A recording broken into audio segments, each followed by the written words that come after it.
একত্রের তৌহিদের দাওয়াত দিতে হবে। আগে নামাজ পড়াবে এ কথা বলেননি, আগে যাকাত নেবে, পয়সার দরকার, অর্থনীতিকে মজবুত করতে হবে। আমাদের অর্থনৈতিক অবস্থা দুর্বল হয়ে আছে, পয়সার প্রয়োজন রয়েছে, দেশ পরিচালনা সব করেন নাই। এক নম্বরে তৌহিদের দাওয়াত দেবে। যদি তৌহিদ তারা মানে তখন ফাআলিমহুম, জানিয়ে দাও, আন্নাল্লাহ কাদ ইফতারাযা আলাইহিম খামসা সালাওয়াতিন ফি কুল্লি ইয়াউমিন ওয়া লাইলা, এবং আকীদা পাকাপোক্তা করলেন। তারপরে নিজের আখলাক চরিত্র নিজের ভালো করলেন। এগুলি সব আপনার সাথে কিন্তু সংশ্লিষ্ট, তাই না? এই চারটা যখন হইল, তাহলে আপনার মতো আরো অনেক মানুষ তৈরি করতে হবে। ইবাদত বন্দেগী করছেন, অনেকে নামাজ পড়ছেন, অনেকে আছেন আমাদের বাংলা ভাষাভাষী, তারা 5 ওয়াক্ত নামাজ দেশ থেকে হয়তো পড়া অভ্যাস আছে, অথবা এখানে এসে আরো সুন্দর নামাজি হয়ে গেছেন, ওমরা করেছেন, হজ করেছেন, ভাবছেন নামাজ আর ছাড়বো না, নামাজ ধরে নিয়েছেন। কিন্তু আকীদার ক্ষেত্রে তেমন কোনো ভ্রুক্ষেপ নেই। ইসলামী সেন্টারে যদি ডাকা হয় তো অনেক সময় মন মেজাজ এইরকম তৈরি হচ্ছে দেশ থেকে, আবার আমি কি শিখবো, আমি তো নামাজ পড়ি, ইসলামী সেন্টারে কি বা শিখাবো, নামাজের কথাই না বলবে। এক শ্রেণীর অল্প জ্ঞানওয়ালা মানুষরা কি বলে, ইসলামী সেন্টারে যাওয়ার দরকারটা কি? শোনা যায় একদিন এক লোক বলছে, শিক্ষিত লোক, হ্যাঁ জেনারেল শিক্ষিত লোক, ইসলামী সেন্টার আসেন, ইসলামী সেন্টার আসেন, শেখ আলহামদুলিল্লাহ নামাজ পড়ছি। তার মানে কি আমি নামাজ পড়ছি আমার জন্য যথেষ্ট, আমার আর শিখার কোনো প্রয়োজন নেই। এই যে মন মেজাজ তৈরি আছে, অথচ এই নামাজের অবস্থায় নামাজ পড়ে কিন্তু বড় শিরকি আকীদা আছে, বিদআতি আকীদা আছে, আল্লাহ সম্পর্কে ভ্রান্ত আকীদা। আল্লাহ সর্বত্র বিরাজমান, হ্যাঁ আল্লাহ সব জায়গায় সব কিছুতে বিরাজমান, আল্লাহ আরশে আজিমে নন, হ্যাঁ আল্লাহ সৃষ্টির ঊর্ধ্বে নন। তারপরে আল্লাহ রাব্বুল আলামিনকে পাওয়ার জন্য, ডাকার জন্য ওসিলা ধরতে হয়, গৌস কুতুব ওলিয়া আউলিয়ার ওসিলা ছাড়া সরাসরি কি দোয়া কবুল হয়? ভ্রান্ত আকীদা। আল্লাহ রাব্বুল আলামিন সম্পর্কে ভ্রান্ত আকীদা, যে আল্লাহ রাব্বুল আলামিন ও গৌস কুতুব ওলিয়া আউলিয়াকে বড় বড় ক্ষমতা দিয়ে রেখেছেন, তাদের কাছে চাইলে আল্লাহর কাছ থেকে তারা নিয়ে দেবে। 5 ওয়াক্ত নামাজ পড়ছেন, মনে করছেন জান্নাতে যাওয়ার কাজ করছেন, কিন্তু আপনার ভ্রান্ত বদ আকীদার কারণে, শিরকি বিদআতি আকীদার কারণে এই নামাজগুলি সব কি হয়ে যাচ্ছে? বরবাদ হয়ে যাচ্ছে। লাইন আশরাকতা লা ইয়াহবাতান্না আমালুক। আল্লাহ পাক সকল নবীকে বলেছেন যে হে নবী, যদি শিরিক করো তোমার আমল সব বরবাদ হয়ে যাবে, সব আমল বরবাদ হয়ে যাচ্ছে। কিন্তু ভাবছেন যে আমি মনে হয় খুব জান্নাতে যাওয়ার কাজ করছি না। এই জন্য আকীদার ক্ষেত্রে বলবো যুবক ভাইদেরকে যে আগে আপনার মগজে যেন শিরিক না থাকে, তাওহীদকে বসান, সুন্নত থাকে, বিদআত না থাকে, আল্লাহ সম্পর্কে, রাসূল সাল্লাল্লাহু আলাইহি ওয়াসাল্লাম সম্পর্কে যেন ভ্রান্ত আকীদা না থাকে। রাসূলুল্লাহ সাল্লাল্লাহু আলাইহি ওয়াসাল্লামের ছায়া ছিল না, রাসূলুল্লাহ সাল্লাল্লাহু আলাইহি ওয়াসাল্লাম নূরের তৈরি, রাসূলুল্লাহ সাল্লাল্লাহু আলাইহি ওয়াসাল্লাম হায়াতুন নবী, মারা যাননি, রাসূলের ইন্তেকাল করেছেন, এটা বেয়াদবি কথা হয়ে গেল। এটা ওয়াহাবিরা বলে, আমরা বলি হায়াতুন নবী, অথচ আপনি শিরকি কথা বলছেন। আপনি আল্লাহ আল হাই, হ্যাঁ চিরঞ্জীব, আর আপনার নবীও হাই, তো পার্থক্যটা কোথায়? তো শিরিক করলেন না আপনি, হ্যাঁ আল্লাহর সাথে হায়াতে শিরিক করলেন। জি, আল্লাহও মরবেন না আর নবীও মরেননি, পার্থক্য কোথায়? নবীকে শরীক করে দেন আল্লাহ পাক রব্বুল আলামিন। এইরকম বহু ভ্রান্ত আকীদা মুসলিম সমাজে, বিশেষ করে ভারত, বাংলাদেশ, পাকিস্তানে ছড়িয়ে আছে। সুতরাং আকীদার ক্ষেত্রে যতবার হবেন আকীদাটা ঠিক করেন, এটা হচ্ছে আপনার জন্য ভিত। আকীদায় যদি ভেজাল থাকে তাহলে জানবেন যে উজুর পরে আপনার বায়ু নির্গত হয়ে গেল। নামাজ, রোজা, হজ, যাকাত সব ঠিক আছে, বোঝা গেছে না? নামাজ, রোজা, হজ, যাকাত হচ্ছে ইবাদত বন্দেগী, আর তার জন্য পূর্ব শর্ত হচ্ছে তাওহীদ। যেমন নামাজ পড়ার জন্য পূর্ব শর্ত হচ্ছে উজু ঠিক থাকা। উজু করার পরে মসজিদে গিয়ে সিজদার অবস্থায় যদি বায়ু খারিজ হয়ে যায় তো নামাজ হবে? শেষ রাকাতের সিজদাতে একবারে শেষ সিজদা, আর বেশি কিছু বাকি নাই, আত্তাহিয়াতটা বাকি আছে, আর সেই সময় বায়ু নির্গত হইল, নামাজ হবে না? 4 রাকাত নামাজই ক্যান্সেল, বাতিল, তাই না? ওই রকমই 80 বছর বাঁচলেন আর 80 বছরে 1 ওয়াক্ত নামাজ ছাড়েননি, সুন্নত নফল কিছুই ছাড়েননি, বেতর ছাড়েননি, তাহাজ্জুদ ছাড়েননি, ইশরাক, সালাতুল জাস্তের নামাজও ছাড়েননি, এত নামাজ পড়ে কিন্তু শিরক আছে যে যা দিয়ে আপনার ইসলামের বায়ু নির্গত হয়ে গেল, যার ফলে আপনার ঈমান নষ্ট হয়ে গেল, উযু ভঙ্গ হওয়ার মতো ঈমান নষ্ট হয়ে গেল। লাইন আশরাকতা লা ইয়াহবাতান্না আমালুকা, সমস্ত আমল ধ্বংস হয়ে গেল। ওয়ালা তাকুনান্না মিনাল খাসিরিন, সুতরাং তুমি ক্ষতিগ্রস্তরা যারা জাহান্নামী তারাই ক্ষতিগ্রস্ত, তাদের দলে শামিল হয়ে যাবে। আকীদার গুরুত্ব দেবেন। নবী মুহাম্মদ রাসূলুল্লাহ সাল্লাল্লাহু আলাইহি ওয়াসাল্লাম যখন মুআয বিন জাবাল রাদিয়াল্লাহু তাআলা আনহুকে পাঠিয়েছিলেন দ্বীনের দাওয়াত দেওয়ার জন্য এবং গভর্নর করে দায়িত্বশীল করে ইয়ামান দেশে, তখন তাকে কয়েকটা নসিহত করেছিলেন। প্রথম নসিহত ছিল কি, আউয়ালা মা তাদউহুম ইলাইহি শাহাদাতু আল্লা ইলাহা ইল্লাল্লাহ। সর্বপ্রথম যেই বিষয়টির জন্য মানুষকে দাওয়াত দেবে, আহ্বান করবে, শিক্ষা দেবে, সেটা হচ্ছে তৌহিদের দাওয়াত, লা ইলাহা ইল্লাল্লাহর দাওয়াত। অন্য রিওয়ায়াতে রয়েছে আইয়াহিদুল্লাহ, আল্লাহর ওয়াহদানিয়ত, একত্বের দাওয়াত দেবে, একত্বের তৌহিদের দাওয়াত দিতে হবে। আগে নামাজ পড়াবে এ কথা বলেননি, আগে যাকাত নেবে, পয়সার দরকার, অর্থনীতিকে মজবুত করতে হবে। আমাদের অর্থনৈতিক অবস্থা দুর্বল হয়ে আছে, পয়সার প্রয়োজন রয়েছে, দেশ পরিচালনা সব করেন নাই। এক নম্বরে তৌহিদের দাওয়াত দেবে। যদি তৌহিদ তারা মানে, তখন ফাআলিমহুম, জানিয়ে দাও, আন্নাল্লাহ কাদ ইফতারাযা আলাইহিম খামসা সালাওয়াতিন ফি কুল্লি ইয়াউমিন ওয়া লাইলা, 5 ওয়াক্ত নামাজ দিন রাতে আল্লাহ পাক ফরজ করেছেন। 2 নম্বরে 5 ওয়াক্ত নামাজ যখন বললে, সেটাও যখন মেনে নেবে, তখন তাদেরকে জানিয়ে দাও যে আন্নাল্লাহ ইফতারাযা আলাইহিম যাকাতান ফি আমওয়ালিহিম, তাদের ধন সম্পদে আল্লাহ পাক যাকাত ফরজ করেছেন। তুখাযু মিন আগনিয়াহিম ফাতুরাদ্দু আলা ফুকারাহিম, তাদের যারা বিত্তবান সচ্ছল তাদের কাছ থেকে নিয়ে তাদের গরিবদের মাঝে বন্টন করে দিতে হবে। আর জুলম অত্যাচার করবে না। শেষখানে বলছেন জুলম অত্যাচার করবে না। জি হ্যাঁ, তো আগে মানুষ জুলুম করবো না এই কথা নাই, আগে হচ্ছে তৌহিদ ঠিক করতে হবে, আল্লাহর উপর জুলুম করবো না। যারা তৌহিদকে নষ্ট করে, শিরিক করে, তারা আল্লাহর উপর জুলুম করে। আল্লাহর হক নিয়ে কাকে দিয়ে দেয়? হ্যাঁ, গোস, কুতুব, ওলি, আউলিয়া, মাজার, কবর, দুর্গা, দরগাকে দিয়ে দেয়। কার উপরে জুলুম করলো? আল্লাহর উপরে জুলুম করলো। আরে ভাই, আমার হক নিয়ে, আমার হক ছিল, আমার হকটা যদি নিয়ে না, আমার উপরে জুলুম করলেন না? তো আমার উপরে জুলুম করলে যে এত বড় কাবিরা গুনহার জুলুম হয়, আল্লাহর উপর যে যারা জুলুম করে শিরকের মাধ্যমে, তারা কত বড় জালেম। এই জন্যই তো ইন্না শিরকা লাযুলমুন আযীম, আল্লাহ বলেছেন শিরক হচ্ছে সবচেয়ে বড় জুলম, সবচেয়ে বড় জুলম। আল্লাহর উপর জুলুম করলেন আপনি, জালেম আপনি, আল্লাহকে আপনি মাজলুম বানিয়েছেন, আপনি আল্লাহর হক কেড়ে নিয়েছেন, আল্লাহর হককে নষ্ট করেছেন, আপনি কত বড় অপরাধী। আপনি রাসূলের হক নষ্ট করেছেন বিদআত করে, সুতরাং বিদআত করবেন না। যারা বিদআত করে তারা রাসূলুল্লাহ সাল্লাল্লাহু আলাইহি ওয়াসাল্লামের হককে নষ্ট করেছে। সাধারণ মানুষের উপর জুলুম করেনি, কার উপর জুলুম করেছে? মুহাম্মদ রাসূলুল্লাহ সাল্লাল্লাহু আলাইহি ওয়াসাল্লামের উপর জুলুম করেছে। মুহাম্মদ রাসূলুল্লাহ সামনে আপনি মুরব্বিকে পীর সাহেবকে রেখে দিলেন, আমাদের হুজুর কিবলা কি বলেছে, তাহলে রাসূলুল্লাহ সাল্লাল্লাহু আলাইহি ওয়াসাল্লামের হক কেড়ে নিয়ে আপনার হুজুর কিবলাকে দিয়ে দিলেন আপনি। এইরকম অপরাধ করবেন। আকীদার পরিশুদ্ধি অত্যন্ত জরুরি। 3 নম্বর হয়ে গেল। তাহলে আকীদার গুরুত্ব দেবেন যুবক ভাইরা, আকীদার সংশোধন করে অন্তত সৌদি আরব থেকে যাবেন, কিছু নিয়ে যেতে পারেন না পারেন, আল্লাহ পাক বরকত দেবেন আকীদার বদৌলতে। সৌদি আরবে যেইটুকু বরকত আছে মরুভূমির দেশে, মনে রাখবেন তৌহিদ আর সহি আকীদার ভিত্তিতে আল্লাহ বরকত দান করেছেন। এখানেও বড় অভাব ছিল। শাইখুল ইসলাম মুহাম্মদ আব্দুল ওয়াহাব রাহমাতুল্লাহ আলাইহির দাওয়াতের বরকতে যখন শিরক বিদআত মুক্ত হলো এই দেশ, আল্লাহ পাক এখানের জমিন থেকে বরকত বের করা শুরু করলেন, আসমান থেকে আল্লাহ পাক রহমত নাযিল করা শুরু করলেন। যারা এত গরিব দরিদ্র ছিল, যাদের দুধ আর গোস্ত খাওয়া ছাড়া আর কোনো ব্যবস্থা ছিল না, আর বকরি ছাগল উট চড়া ছাড়া তাদের রুজি রোজগারের কোনো ব্যবস্থা ছিল না, তাদের আল্লাহ পাক অঢেল ধন সম্পদ দিয়ে পৃথিবীর মধ্যে এক আদর্শ দেশ আল্লাহ পাক পয়দা করে দিলেন।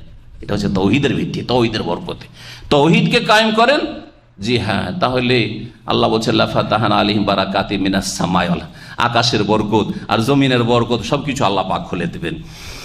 তারপরে 4 নম্বরে যে উপদেশ দেব সেটি হচ্ছে উত্তম চরিত্রের অধিকারী হন। আপনার আকীদাও খুব সুন্দর মাশাআল্লাহ, এখন শিরক বিদআত বুঝতে শিখেছেন, ত্যাগ করেছেন, সুন্নাত অনুসরণ করেন, তৌহিদ কায়েম করেন, 5 ওয়াক্ত নামাজ যত্ন সহকারে পড়াশোনা, ইবাদতও সুন্দর আছে, আখলাকটাও ভালো হইতে হবে। কারণ আখলাক চরিত্র যদি ভালো না হয়, তাহলে শুধু ইবাদত বন্দেগী নামাজ দিয়ে জান্নাত পাওয়া যাবে না, শুধু সহি আকীদার দাবিদার হয়ে জান্নাত পাওয়া যাবে না। সহি আকীদার পরিপূরক বিষয় হচ্ছে আখলাক চরিত্র গঠন করা। জি হ্যাঁ, আল্লাহর সন্তুষ্টির জন্য, পরকালের মুক্তির জন্য মানুষের সাথে ভালো ব্যবহার করবেন। জি, এই জন্য প্রিয় নবী মুহাম্মদ রাসূলুল্লাহ সাল্লাল্লাহু আলাইহি ওয়াসাল্লামের সামনে চরিত্র সম্পর্কে অনেক হাদিস রয়েছে। একটি হাদিসের দিকে ইঙ্গিত করছি। এক সাহাবী বলছেন যে ইয়া রাসূলুল্লাহ, আমাদের গ্রামে এক মহিলা আছে, সেই মহিলা তুকসির মিন সলাতিহা ওয়া সিয়ামিহা ওয়া তাতাসাদদাক বিল আসওয়ার। জি, খুব বেশি নামাজ পড়ে, বেশি রোজা রাখে, আর খুব বেশি দান খায়রাত করে। ওয়ালাকিন তুজি জিরানহা বিলিসানিহা, তবে তার পাড়া প্রতিবেশীকে তার ভাষা এত খারাপ ওই মহিলা খুব কষ্ট দেয়, খুব কষ্ট দেয়। নামাজ ঠিক আছে, রোজা ঠিক আছে, দান খয়রাত খুব ঠিক আছে, এই দিক দিয়ে খুব ভালো, কিন্তু আশেপাশের লোক ওর জ্বালাতে গ্রামে বাস করতে পারে না। জি, নবী করিম সাল্লাল্লাহু আলাইহি ওয়াসাল্লাম কি বলেছিলেন? কালা হিয়া ফিন্নার, ওই মহিলা কোথায় যাবে? জাহান্নামে যাবে। আর এক মহিলার কথা সাহেব বলছেন, ইয়া রাসূলুল্লাহ, আর এক মহিলা আবার আছে এর উল্টো, লা তুযকারু মিন কাসরাতি সালাতিহা ওয়ালা সিয়ামিহা ওয়ালা সাদাকাতিহা, খুব বেশি যে নামাজ পড়ে তা না, ব্যাস 17 রাকাত ফরজ নামাজ পড়ে, কোন রকম টেনে টেনে পাস। জি হ্যাঁ, নফল সুন্নত অত বেশি তার নেই, আর রমজান মাসে শুধু রোজা রাখে, আর বেশি সারা বছর রোজা রাখতে দেখা যায় না।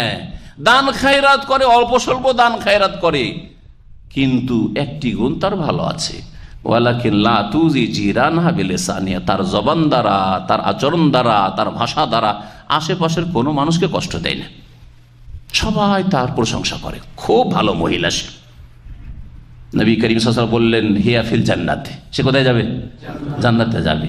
যার চরিত্র ভালো সে নবী করিম সাল্লাল্লাহু আলাইহি ওয়াসাল্লামের জান্নাতে প্রতিবেশী হবে, নবী সাল্লাল্লাহু আলাইহি ওয়াসাল্লাম হাদিস রয়েছে। আর যার চরিত্র খারাপ সে নবী সাল্লাল্লাহু আলাইহি ওয়াসাল্লাম থেকে অনেক দূরে থাকবে, যদিও জান্নাতে যায় হাজত টাজত খেটে, আর সাজা শাস্তি পেয়ে, তারপরেও জান্নাতে অনেক দূরে থাকবে। ইন্না মিন আকরাবিকুম ইলাইয়া মাজলিসান ইয়াউমাল কিয়ামাতি আহসানুকুম আখলাকা, তোমাদের মধ্যে আমার সবচেয়ে নিকটবর্তী হবে ওই ব্যক্তি যার চরিত্র বেশি ভালো, আর সবচেয়ে দূরের হবে যে ব্যক্তির চরিত্র খারাপ। সুতরাং চরিত্রকে ভালো করার চেষ্টা করবেন। আর চরিত্র ভালোর বিভিন্ন দিক রয়েছে, যেটা লম্বা আলোচনা করার সময় নেই, সময় মেলা এগিয়ে গেছে, এখানে শেষ করছি। 4টি নসিহত হয়ে গেছে, তাই না? 5 নম্বর নসিহত হচ্ছে যে যা কিছু আপনি শিখলেন, এলেম শিখলেন, 1 নম্বর, তাই না? 2 নম্বর, এবাদতের ক্ষেত্রে নিজেকে সংশোধন করার জন্য এবাদতে আপনি যত্নবান, মেহনতি, আমল সুন্দর করলেন। আকীদার গুরুত্ব দিলেন, আকীদা আপনি ভালো করে শিখলেন এবং আকীদা পাকাপোক্তা করলেন। তারপরে নিজের আখলাক চরিত্র নিজের ভালো করলেন, এগুলি সব আপনার সাথে কিন্তু সংশ্লিষ্ট, তাই না? এই 4টা যখন হইল, তাহলে আপনার মতো আরো অনেক মানুষ তৈরি করতে হবে।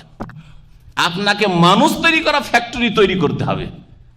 মানুষের মতো মানুষ, জান্নাতি মানুষের ফ্যাক্টরি বানাইতে হবে আপনাকে, সেটা হচ্ছে দাওয়া ইলাল্লাহর কাজ করা। যুবক ভাইদেরকে বলছি, যা কিছু শিখেছেন সৌদি আরব থেকে বা শিখছেন, আল্লাহ পাক আরো শিখার তৌফিক দান করুক। শিখার পরে বল্লেগু আন্নি ওয়ালাউ আয়া, নবী মুহাম্মদুর রাসূলুল্লাহ সাল্লাল্লাহু আলাইহি ওয়াসাল্লাম বলছেন, আমার পক্ষ থেকে একটা আয়াতও যদি জানা থাকে, তরজমা তাফসীর জানা থাকে, একটা ইসলামের হুকুম আহকামও জানা থাকে, একটা আয়াত মানে শুধু আয়াত নয় কোরআনের, একটা হাদিসও জানা থাকে, একটা ইসলামের বিধান জানা থাকে, সেটা মানুষের কাছে সুন্দরভাবে পৌঁছে দিতে হবে, হেকমতের সাথে, উপদেশের সাথে, উত্তম পন্থাতে পৌঁছে দেওয়ার চেষ্টা করতে হবে, যেইভাবে পৌঁছাইলে কাজ হয়। যেমন বাচ্চাদেরকে আমরা ওষুধ খাওয়াই, ট্যাবলেট খেতে চাই কি, এমনকি সিরাপ অনেক সময় খেতে চাই না, তো কি করে খাওয়াই আমরা? কিভাবে খাওয়াই? আদর করে, তাকে খুব আদর করছেন, খেলাচ্ছেন, খেলাধুলা ওকে ব্যস্ত করে দিলেন, তাতেও যদি না খায় ওতে একটু চিনি দিয়ে দিলেন, একটু মিশ্রি দিয়ে দিলেন, একবার শরবতের মতো করে দিলেন, তাকে কিছু প্রলোভন দিলেন যে তুই ঔষধটা খেয়ে নে, তাহলে তোকে কালকে স্কুল যাওয়ার জন্য 5 রিয়াল দেবো, খুশিতে খেয়ে নিল, ঠিক না? নাকি পিটিয়ে পিটিয়ে খাওয়ান ওষুধ নিজের ছেলে মেয়েকে, না খেলে তোর হাত পা ভেঙে দেবো, এরকম করে খাওয়ান কি? যদি করেন তো এটা পাগলামি, এটা তরিকা না। জি হ্যাঁ, বমি করে দিবে। তো ওষুধ খাওয়ার সময় যেই তরিকাত আপনি ছেলে মেয়েকে, নাবালক নাবালিকাকে ওষুধ খাওয়ান, ছোট কচি কাচাকে, ওই রকম ভাবে অন্য অন্য অসৎ মুসলিমদেরকে, ফাসেক মুসলিমদেরকে, বা যারা মুসলিম সমাজের শিরক বিদআত করছে তাদেরকে, অথবা অমুসলিমকে ভালো পন্থাতে দাওয়াত দিতে হবে। উদউ ইলা সাবিল রাব্বিকা বিল হিকমাতি ওয়াল মাউইযাতিল হাসানাতি ওয়াজাদিলহুম বিল্লাতি হিয়া আহসান, ভালো পন্থায় দাওয়াত যা শিখেছেন তা পৌঁছাতে হবে। আল্লাহ পাক এই দায়িত্ব দিয়েছেন, এবং আপনার এই দাওয়াতে যত লোক হেদায়েত হবে, বেনামাজি নামাজি হচ্ছে আপনার কথার মাধ্যমে, আপনার পরিশ্রমের মাধ্যমে, আপনার দাওয়ার মাধ্যমে। একটা অমুসলিম মুসলিম হয়েছে, একটা বিদাতি সুন্নতি হয়েছে, একটা মুশরিক তৌহিদবাদী হয়েছে, একটা অসৎ মানুষ হারাম খেত হালাল খেতে শিখেছে। এইরকম ভাবে যত লোক আপনার মাধ্যমে হেদায়েত হবে, আপনার স্ত্রী, ছেলে মেয়ে, বাপ মা, আত্মীয় স্বজন থেকে শুরু করে যে কোনো মানুষ হোক না কেন, এক ভাগ করে তাদের নেকিগুলি আপনার আমলনামাতে আসতেই থাকবে। এই মর্মে নবী মুহাম্মদ রাসূলুল্লাহ সাল্লাল্লাহু আলাইহি ওয়াসাল্লাম সহিহ মুসলিম হাদিসে, মান দাআ ইলা হুদান, কেউ যদি হেদায়েতের দিকে আহ্বান করে, কানা লাহু মিনাল আজরে, তার নেকি হবে মিসলা উজুরে মান তাবিয়াহু, যারা তাকে ফলো করলো, তার অনুসরণ করলো, তার কথা মানলো, তাদের সমান নেকি তার হতে থাকবে। লা ইয়ানকুসু যালিকা মিন উজুরিহিম শাইআ, যারা ফলো করলো তাদের নেকি কমিয়ে তাদের গুলো কেটে দেওয়া হবে না, বরং আল্লাহ পাক তার পক্ষ থেকে স্পেশাল আর অতিরিক্ত নেকি দিতে থাকবেন। আল্লাহ পাক যেন এই নেকিতে অংশ নেওয়ার জন্য দিনের দাওয়াত দেওয়ার তৌফিক দান করেন। তাতে দুনিয়া এবং আখিরাতের কল্যাণ রয়েছে। এবং দিনের দাওয়াতের কাজ সবচেয়ে ভালো কাজ। সবচেয়ে ভালো মানুষ কারা একটু আগে শুনলেন, তাই না? কারা? আম্বিয়া রসুলগণ। আম্বিয়া রসুলদের পেশা কি ছিল? ডাক্তার ছিলেন, ইঞ্জিনিয়ার ছিলেন, হ্যাঁ, তারা কার্পেন্টার ছিলেন, মেকানিক ছিলেন, তারা কি ছিলেন? সবাই দায়ী আল্লাহ ছিলেন। তাদের পেশায় কি ছিল? কুল হাযিহি সাবিলি আদউ ইলাল্লাহ, দাওয়া ইলাল্লাহর কাজ করা। ইয়া আইয়ুহান নাস কুলু লা ইলাহা ইল্লাল্লাহ, হে মানব সব লা ইলাহা ইল্লাল্লাহর দিকে এসো, আল্লাহ ছাড়া কোনো সত্য মাবুদ নেই, এদিকে আসো। জি হ্যাঁ, এই ছিল আম্বিয়া রাসূলগণ সকলের দাওয়াত। তাদের পেশাই ছিল নেকির কাজের দিকে আহ্বান করা, গুনার কাজ থেকে সতর্ক সাবধান করা। 6 নম্বরে নসিহত দিয়ে শেষ করব, সেটা হচ্ছে ফিতনার যুগ সব সময়, তবে বর্তমান যুগটি আরো বেশি ফিতনার। একটা যুগ ছিল নিজের গ্রামের এ পাশের লোক ওই পাশের খবর রাখতাম না, ঠিক কিনা? বরং বাড়ির বাইরে আপনার ছেলে আছে, খবরই রাখেন না যে কোথায় যে আমার ছেলেটা আছে না আছে। হ্যাঁ, আর এখন কোথায় আছে, কত মিনিট আর লাগবে, কতখানি এগিয়ে আসলো, হ্যাঁ, সবকিছু জানতে পারছেন না? পারছেন না? হ্যাঁ, ছবিতে দেখতে পাচ্ছেন, এই যে দেখছেন না, আমি অমুক বিল্ডিং এর সামনে দাঁড়িয়ে আছি, দেখাচ্ছেন না? সুবহানাল্লাহ। পৃথিবী নেটের মাধ্যমে মানুষের মুঠের মধ্যে চলে এসে এই বিশাল পৃথিবী মানুষ কি করেছে? নিজের মুষ্টিতে নিয়ে এনেছে, হাতের তলাতে। তাহলে দুনিয়ার যত কি রয়েছে, ফিতনা রয়েছে। আর ফিতনা 2 রকমের, এক হচ্ছে সংশয়ের ফিতনা, আর এক হচ্ছে কিসের ফিতনা? কুপ্রবৃত্তির ফিতনা। আরবিতে এক হচ্ছে শুবহাতের ফিতনা, সংশয়, আর এক হচ্ছে শাহওয়াত, কুপ্রবৃত্তির ফিতনা। সংশয়ের ফিতনা যেমন কুফরির ফিতনা। মুসলিম বাপ মা বড় দিনদার, তাহাজ্জুদ গুজার, ছেলে কোথায় নেটে ঢুকে কাদিয়ানি হয়ে গেছে, ইন্না লিল্লাহি ওয়া ইন্না ইলাইহি, ছেলে হয়ে গেছে আহলে কোরআন হয়ে গেছে, হাদিস কি অস্বীকার করছে, ছেলে মুরতাদ হয়ে গেছে, কোন নাস্তিকের পাল্লায় পড়ে, কমিউনিস্টের পাল্লায় পড়ে, ছেলে সেকুলার ধর্ম নিরপেক্ষতা বিশ্বাসী হয়ে গেছে, ছেলে খ্রিস্টান হয়ে গেছে, ছেলে হিন্দু হয়ে গেছে। সবকিছু হতে পারে না? নেটের যুগে সব আছে, ভালো আছে, মন্দ বেশি আছে না নেই? কুফরির ফিতনা, শিরকের ফিতনা, মুনাফিকের ফিতনা, আর বিদাতের ফিতনা। ছেলে আহলে হাদিস ঘরের, সালাফি ঘরের ছেলে বিদাতি হয়ে গেছে, হচ্ছে না? আহলে হাদিস ঘরের ছেলে জঙ্গি হয়ে গেছে। ওর বাপ মা কি জঙ্গি ছিল? ওর পূর্বপুরুষ জঙ্গি ছিল না? আহলে হাদিসরা জঙ্গিবাদ শিখায়, জঙ্গিবাদের বিরুদ্ধে সবচেয়ে বেশি তারা। কিন্তু এই নেটের ফিতনায় পড়ে 3 হরফ এদিক ওদিক নেটে দেখেছে, দেখার পরে বলছে আমাকে এখন অস্ত্র নিয়ে বেরোতে হবে, লড়াই করতে হবে, নিজে জঙ্গি হয়ে বসে আছে। জি, এগুলো হচ্ছে সংশয়ের ফিতনা, খারিজিদের ফিতনা, সংশয়ের ফিতনা। জি, সবকে উল্টে পাল্টে রেখে দেবো, আন্দোলন এমন আন্দোলন করব যে জালেমদেরকে একবার উৎখাত করে ছাড়বো, যেন তারই দায়িত্ব হয়ে গেছে। লড়াই করবো, নামাজ টামাজ এগুলো করে কাজ হবে না, আমাকে লড়াই করতে হবে, অস্ত্র ধরতে হবে হাতে। বড়ই গোমরাহিতে আজকাল এইরকম ধর্মের নামে বহু লোক সংশয়ের ফিতনায় নিমজ্জিত হয়ে দিন দুনিয়া দুটা কি হারাচ্ছে, গোটা বংশকে সর্বনাশ করছে। আপনার বংশ থেকে ভাইরা, আত্মীয় স্বজনরা, গ্রামের একজন যদি জঙ্গি হয়ে যায়, গোটা গ্রামের ওপর নজরদারি চলছে, ঠিক কিনা? বালা মুসিবতে ফেলে দিয়েছে গ্রামবাসী, গোটা বংশ পিছনে উঠে পড়ে লেগে গেছে, হচ্ছে না? দাড়িওয়ালা সকলের পিছনে লেগে গেছে। এগুলোর পিছনে কারণ হচ্ছে এই জঙ্গি খারেজিগুলো। সংশয়ের ফিতনা আজকাল বড় ফিতনা। জি হ্যাঁ, এই ফিতনা থেকে যুবকরা বেঁচে থাকবেন, এই হচ্ছে এক নসিহত। 2 নম্বর ফিতনা হচ্ছে শাহওয়াতের ফিতনা। শাহওয়াত, জেনার ফিতনা, সমকামিতার ফিতনা, ব্লু ফিল্মের ফিতনা, তারপরে এই যে নেটে প্রেমের ফিতনা, ফেসবুকে পরিচয় হলো আর তারপরে বিয়ে করবে, এক লোক পরিবার নিয়ে মদিনায় থাকে, আর তার ছেলে নেটে পরিচয় হয়ে গেছে এক মেয়ের সাথে, যে ব্রাজিল কোথায় কোন দেশে থাকে, ওই আমেরিকার আশেপাশে একটা দেশে। এখন ও কি বিয়ে করবে? আর এক লোক এখানে, সে বিবাহিত মানুষ, কয়েক বছর আগের ঘটনা, দাম্মামে থাকে, আমাকে এসে বলছে যে শেখ আমি অস্ট্রেলিয়ায় বিয়ে করব। তা আমি বললাম যে অস্ট্রেলিয়ায় বিয়ে করবেন কেন, আপনার বিবি বাচ্চা নেই? বলছে আমার স্ত্রী আছে, একটা মেয়ে আছে। বিয়ে কেন করবেন? সে বিয়ে তো করা যাবে। হ্যাঁ করা যাবে, মশলা আপনার চেয়ে বেশি আমি জানি। হ্যাঁ, যে একটা না 4টা করা যাবে এটা জানা আছে, কিন্তু তার জন্য কিছু শর্ত আছে। ইনসাফ করতে হবে, গায়ে শক্তি থাকতে হবে, পয়সার শক্তি থাকতে হবে, আল্লাহর ভয় থাকতে হবে। হ্যাঁ, তো আপনার আল্লাহর ভয় আছে, বলছেন আমি করবো, এটাকে রাখবো না। তারপরে বলে ওঠে যে এটাকে রাখবো না, আগেরটাকে রাখবো না। কেন রাখবে না? একটা সংসার তো আমরা সহজে ভাঙতে বলবো না, তাই না? এটা অসৎ পরামর্শ। কেন? বলছি এই মহিলা ভালো না। তা বললাম কোথায় বিয়ে করছেন? অস্ট্রেলিয়া। বলছি কি মুসলিম পরিবারে? বলছেন না, সে অমুসলিম ছিল। বয়স কত? 25 না 30। আমি বললাম 30 বছর পর্যন্ত কুফুরের অবস্থায় থাকলো, আজকে আপনার প্রেমের জালে ফেসেছে, সে হয়ে গেল সতী।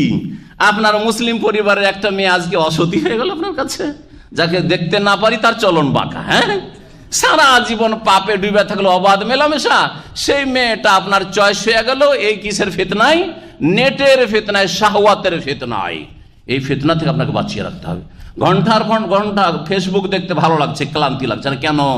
কারণ সুন্দর সুন্দর মহিলা দেখতে পাচ্ছেন, টাইম পাস হয়ে যাচ্ছে। হ্যাঁ, ওর মধ্যে যদি আরো কিছু এর চাইতে খারাপ থাকে, টাইম যে কখন রাত 10টা থেকে 12টা 1টা হয়ে গেছে, আরে বাপরে বাপ। দেখা যাচ্ছে যে এক লোক রাত 2টো 2:30 3টে ফেসবুক কখন বন্ধ করেছে বা নেট কখন বন্ধ করেছে, তার মোবাইলের রিপোর্ট আসছে যে রাত 2:30 3টে বন্ধ করেছে। 2:30 3টায় যদি সে মোবাইলই বন্ধ করে, নেট বন্ধ করে, তাহলে ঘুমাবে কখন? আর সকালবেলা তার ফরজ ডিউটি বা কেমন করে করবে? ছেলে মেয়েদের হকই বা কি করে আদায় করবে? বাপ মারি বা কি করে হক আদায় করবে? আর কাজেরই বা কি করে হক আদায় খেয়ানত করবে? ডিউটিতে গিয়ে ঘুমাবে। হ্যাঁ, আল্লাহর হক নষ্ট ফজর, আর মানুষের হক নষ্ট করবে। এই যে ফিতনা, এই ফিতনার যুগে সমস্ত রকমের ফিতনা থেকে বললাম, সংশয়ের ফিতনা ইঙ্গিত করলাম যে কি কি ফিতনা হতে পারে। শাহওয়াতের ফিতনাতে বাঁচিয়ে রাখবেন, নাস্তিকতার ফিতনা থেকে বাঁচিয়ে রাখবেন। আজকাল মুসলিম সমাজে 2টো বড় ফিতনা। যারা দুনিয়া শিখতে যাচ্ছে তারা অধিকাংশ ছেলেরা বেদিন নাস্তিক হয়ে যাচ্ছে, বড় ফিতনা। কুফুরের অবস্থায় মরবে, সব জাহান্নামে যাবে। আর যারা ধর্মের দিকে যাচ্ছে তাদের একটা অংশ 3 হরফ পড়ে বড় মুফতি সেজে যাচ্ছে, আর নিজের হাতে আইন কানুন নিয়ে জঙ্গি হতে যাচ্ছে। এটা আর এক বড় ফিতনা। আপনাকে 2 ফিতনা থেকে বাঁচাইতে হবে। এই বলে আমার কথা শেষ করব। এক হচ্ছে নাস্তিকতা আর ধর্মনিরপেক্ষতা, এই গুমরাহি বেদিনী বিধর্মিতা, এর ফিতনা থেকে বেনামাজি আপনার ছেলে মেয়েরা বেনামাজি হতে যাচ্ছে, বেহায়া বেপর্দা হতে যাচ্ছে, অবাধ মেলামেশায় ডুবে যাচ্ছে, কাফেরদের সভ্যতা তারা নিজের ঘরে মুসলিম সমাজে নিয়ে আসছে। এই গুমরাহি থেকে ছেলে মেয়েদেরকে বাঁচাতে হবে, আপনাকে নিজেকে বাঁচাতে, যুবককে বাঁচাতে হবে। আর এক ফিতনা হচ্ছে যে দিন শিখতে যে আর এক গর্তে আছাড় খেয়ে পড়ছে, খারেজিদের গর্তে, জঙ্গিদের গর্তে, টেররিস্টদের গর্তে গিয়ে আছাড় খেয়ে পড়ছে। আর তারা কেলাব আহলিন্নার জাহান্নামের কুকুর সাজছে। নবী করিম সাল্লাল্লাহু আলাইহি ওয়াসাল্লাম বলেছেন এরাও জাহান্নামে যাবে। এই 2 জাহান্নামে যাওয়া গুমরাহদের রাস্তা থেকে আপনাকে নিজেকে বাঁচাইতে হবে, আপনার ছেলে মেয়েদেরকে বাঁচাইতে হবে। ছেলেকে তৌহিদবাদী মুসলিম করতে হবে, রসুলের সুন্নতের অনুসারী বানাইতে হবে, 5 ওয়াক্ত নামাজি বানাইতে হবে, ফরজ অজেবের হেফাজতকারী বানাইতে হবে, হারাম নাজায়েজকে চেনে এবং হারাম নাজায়েজ থেকে যেন বাঁচতে পারে ছেলে মেয়ে, ওই রকম ছেলে মেয়ে আপনাকে তৈরি করতে হবে। আপনার মেয়েরা যাতে করে পর্দা বুঝে যে পর্দা কি জিনিস, পর্দা দিয়ে সম্মানিত করা হয়েছে নারীদেরকে, এই কথা আপনাকে শিখাইতে হবে এবং এইভাবে তরবিয়ত করতে হবে। আল্লাহ পাক আমাদের ছেলে মেয়েদেরকে, আমাদের মুসলিম সমাজকে সমস্ত রকমের ফিতনা থেকে বেঁচে থাকার যেন তৌফিক দান করেন। ওয়া সাল্লাল্লাহু